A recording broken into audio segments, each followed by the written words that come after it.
What's up, guys? Jimmy and Gretchen here, and Sasha. Wanted to do a quick video on my new purchase, 2020 Polaris Sportsman 570. I won't ramble. I know that a lot of videos, the reviews, they're just rambling, so I'm going to make this short and sweet. Should you buy one?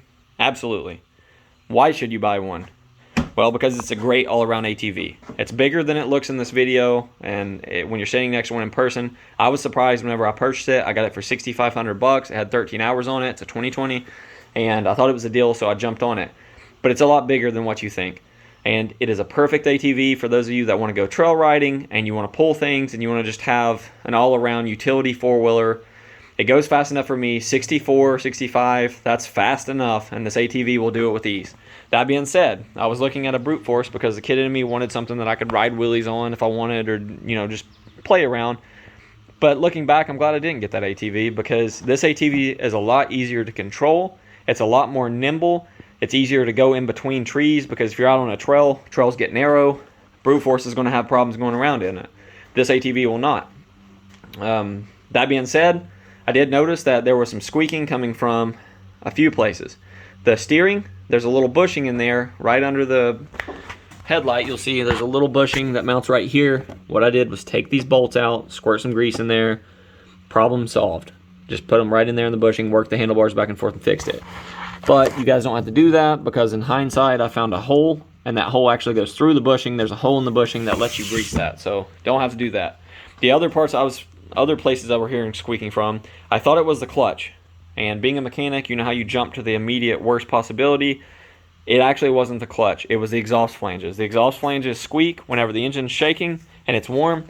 So I took the front one off, pulled the springs, put some high temp anti-seize, fixed the issue.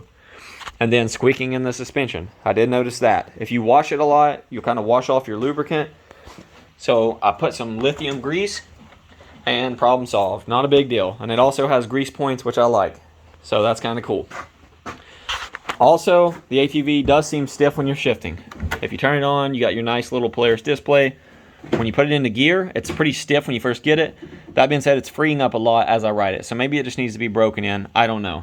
But you'll notice whenever you put it in gear, if it's between gear, you'll get this symbol right here. The two dots mean it's between gear. If you pull out, when it's doing that, it's going to grind or jump into gear. That's not the ATV's fault. It tried to warn you. It's just you get complacent working the shifter and you didn't see it. So make sure when you pull out, you're in gear. You'll feel it go in, and then ease on the throttle to make sure you're in gear until you get going. And then that first time, that's all you got to worry about. It's not going to jump out of gear. The all-wheel drive system on this thing is phenomenal. There's no lever to squeeze to have to lock it like there is on a brute force. When you put it in all-wheel drive, it is true all-wheel drive, and it does not slip much. It's pretty incredible for a stock ATV to go the places it goes. I went through some bad stuff where other ATVs had to be in four-wheel drive and this one didn't, just because of the great ground clearance, excuse me. So yeah, the ground clearance is really good on these things. Things like 11 inches, something like that. But I did lift the suspension up in the back as far as I could, because why would you not? It came with a hitch. I've towed a lot of trees with this thing, guys. It's got plenty of power. It puts it down evenly, so it's like you got to try to make it spin, or you got to try to do a wheelie.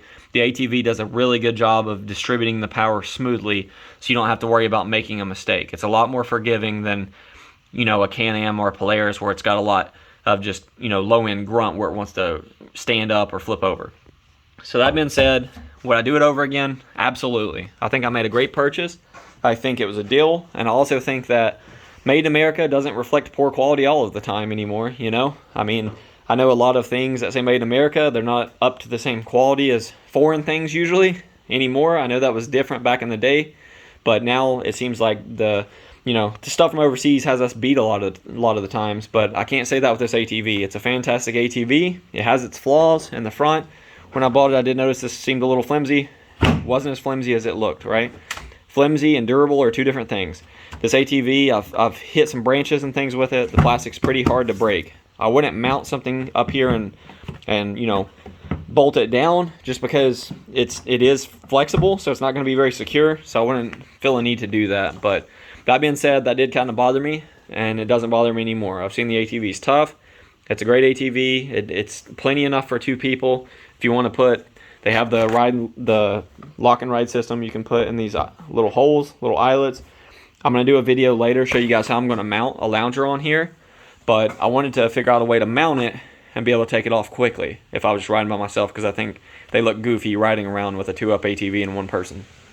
So that being said, great ATV, guys. It has plenty of power, plenty of ground clearance, and it will go a lot of places that other stock ATVs won't, just in 2-wheel drive. It is a phenomenal ATV. I highly recommend this Polaris.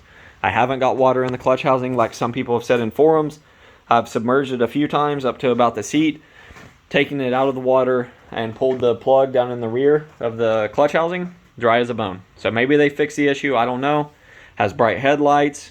It's just a great ATV, guys. That's all there is to it. If you guys want to know more about it, definitely ask me some questions about it, and I'll try to get back to you guys as soon as I can and let you guys know what my solutions are, or give you some further commentary on them. But really appreciate you guys watching the video. I hope you enjoyed it and it gave you some knowledge. But yeah, it's got my vote.